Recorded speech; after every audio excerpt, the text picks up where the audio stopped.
Welcome, curios and church parishioners, to our Sunday Fun Day School. And before we get started, if you guys could please like, share, subscribe, because we're gonna get into some mess. So, if you guys remember from the last time we left off in our Sunday Fun Day School, Jesus was born, okay? And everybody, all the people had came to visit him. It was amazing. Things were great, and we left off right there. Scott, do you know what happens next? No. Do you guys? Well, even if you don't worry. We're about to get into this foolishness. And during this story, I want you guys to just imagine that you guys are on this journey with Joseph, Mary, Jesus, and all parts. Just imagine that this is your journey. What it would be like if this was your life, okay? So, let's get to it. I'm going to throw Oreo Jr. back there and we're going to get started.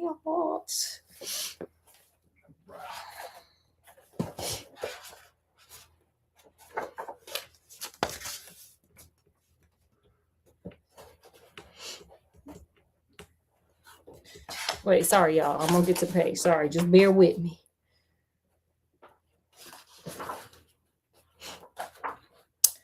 So, we saw, okay, well, I'm going to just skip past a little part. So, we got the wise men coming, and Harold was like, why y'all up in my land? And they was like, oh, well, we saw a star for the king, when it came in the east, and we have come to worship him. So Herod was like, oh, really? When King Herod heard about this, he was very upset. Uh-oh. Y'all know what that means. He a hater. And so was everyone else in Jerusalem. Why they care? Like, what Jesus got to do with y'all besides saving? Why y'all care? Anyway, he called together all the chief priests and the teachers of the law and asked them, where will this Messiah be born? In the town of Bethlehem in Judea, they answered. How they know? I wonder how they knew. For this is what the prophet wrote. Okay, maybe they was talking about Daniel. I wonder which prophet they talked about. I don't trust these people. I don't trust them. Y'all gonna see why as we go along in this Bible. I don't trust these people. But let's keep going. Bethlehem in the land of Judea, you are by no means the least of the leading cities in Judea. For from you will come a leader who will guide my people Israel. Oh, that's the prophecy right there. So Herod called the visitors from the east to a secret meeting and found out from them the exact time the star had appeared. Okay, he like Sherlock. Harold like Sherlock right now. He trying to investigate. He like, we can't have two kings up in here. What will my people do? They're gonna get confused. Then he sent them to Bethlehem with these instructions. Y'all paying attention? Go and make a careful search for the child. And when you find him, let me know so that I may go and worship him. See, you can't be trusting these people. See, right here, he lying. And so they left, and on their way, they saw the same star they had seen in the east. When they saw it, how happy they were. What joy was theirs. It went ahead of them until it stopped over the place where the child was. They went into the house and they saw the child with his mother Mary. They knelt down and worshiped him. They brought out their gifts of gold, frankincense, and myrrh. Scott, for our next wedding anniversary, I need some gold, some frankincense, and some myrrh. Okay. Authentic. I'll be on that. Telling you, I want some ancient gifts. And presented them to him. Then they returned to their country by another road, since God had warned them in a dream not to go back to Herod. Because God know Herod a hater. Okay, God, like, don't be listening to him. He's suspect. He's sus. After they had left, an angel of the Lord appeared in a dream to Joseph and said, Harold, Joseph, pay attention, baby. Harold will be looking for the child in order to unalive him. So get up, take the child and his mother and escape to Egypt. Go that away. And stay there until I tell you to leave. Joseph got up because Joseph's smart. He like, oh, no, not today, Satan. Took the child and his mother, and during the night for Egypt, where he had stayed until Harold unalived. Period. That's smart.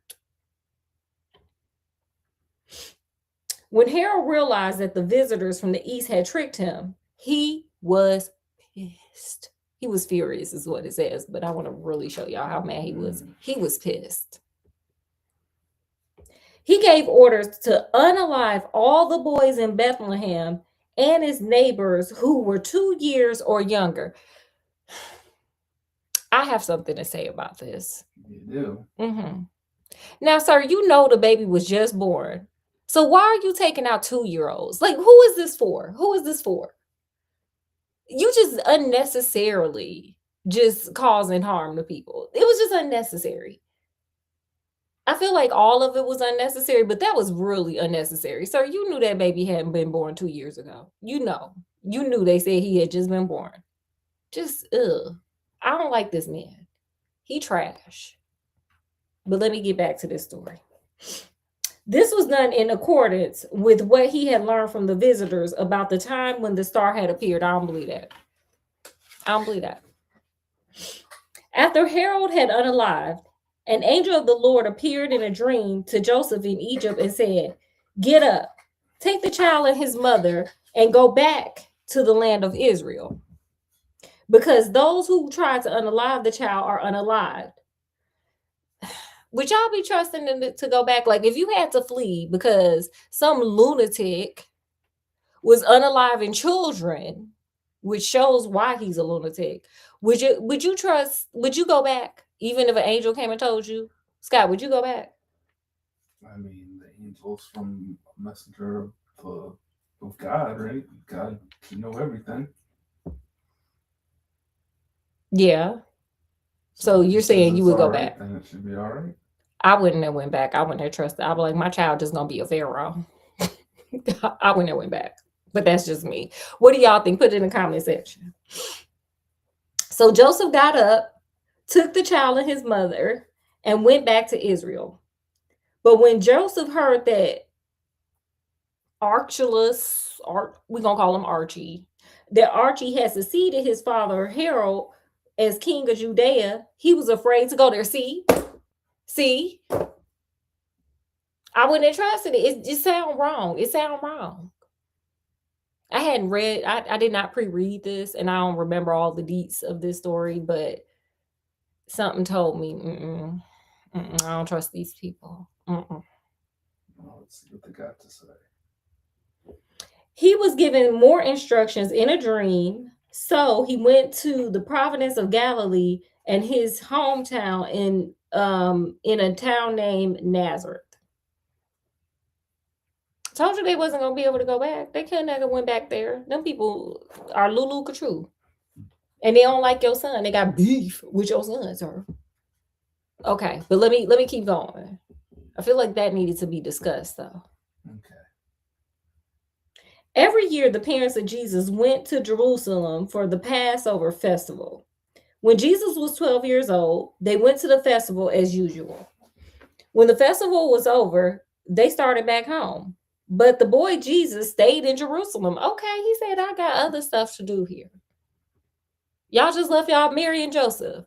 Y'all just left y'all 12-year-old back in Jerusalem and y'all just went on back. Did y'all need an angel to tell y'all in a dream to take y'all child back with y'all? Like, how much help do y'all need from these angels? I don't know. Oh. Anyway, let me get back to the word.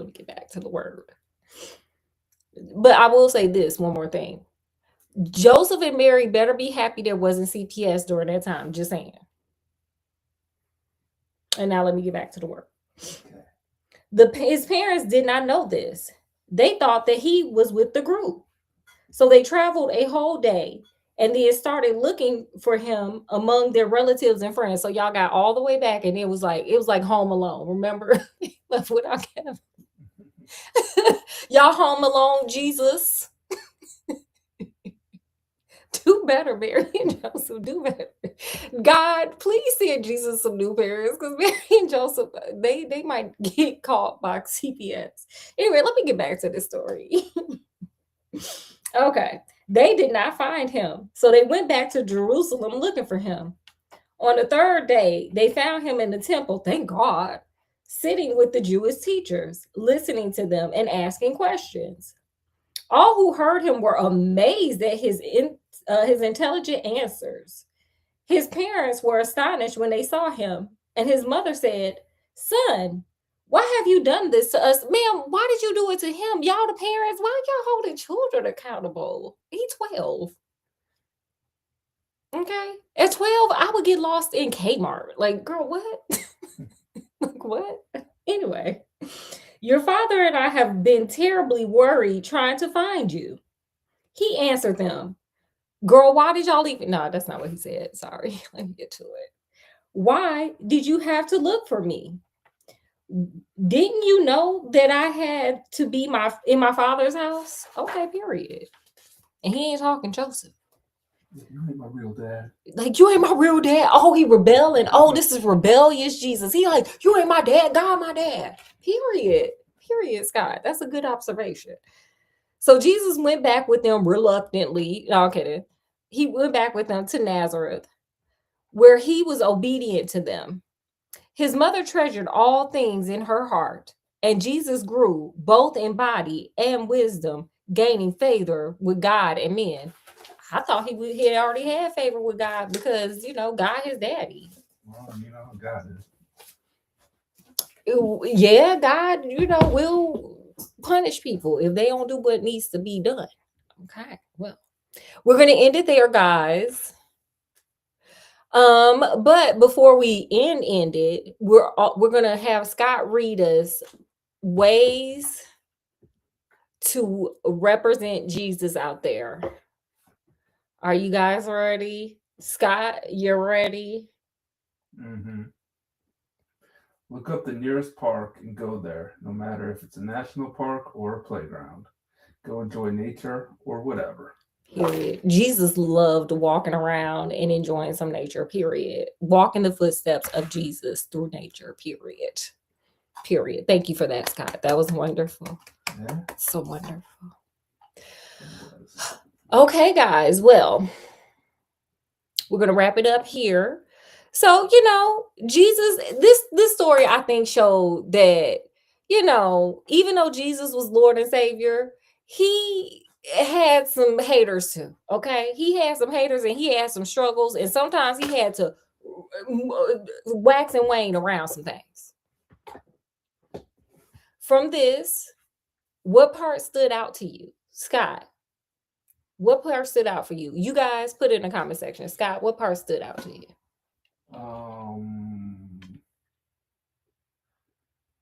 I guess that Jesus, rebelled by not going back with his parents, but then just instead of having a good time, he went to church. Period. He went to his father's house. Period. For me, it was Harold taking out 2-year-olds. Like, sir, why are you taking out infants and toddlers? Number one, because you're a big old hater. But number two, why did you go so high in age? Like, you didn't have to do all that. Just excessive use of force. He didn't need to be king. That's what stood out to me. But what about you guys? Put it down in the comment section. And with that, guys, we're going to end it here for our Sunday Funday School services. Let me get ordered here. As always, guys, it is a pleasure hanging out with you guys. And hopefully you guys get the same pleasure hanging out with us. Make sure you guys like, share, subscribe, check out some other video shorts live and all that fun stuff, because this is a channel for all of us to just kind of come together, put all our worries and fears and troubles in the background, have a good time, and then go about our way our day. So with that, guys, I'm going to bid you guys adieu. So from wherever we are, even when we are considering maybe going back to Israel, maybe not, because maybe the people that, are there are a little insane. Or was it Bethlehem? I think it was Bethlehem. Going back to Bethlehem. Anyway, to wherever you guys are, peace, love, and happiness. And we'll see you guys in a little bit, really like 30 minutes, because we got to get back to this girl club situation. It's a mess. It's a mess. So we'll see you guys later, but really that means like 30 minutes. Anyway, we'll see you guys later. Bye.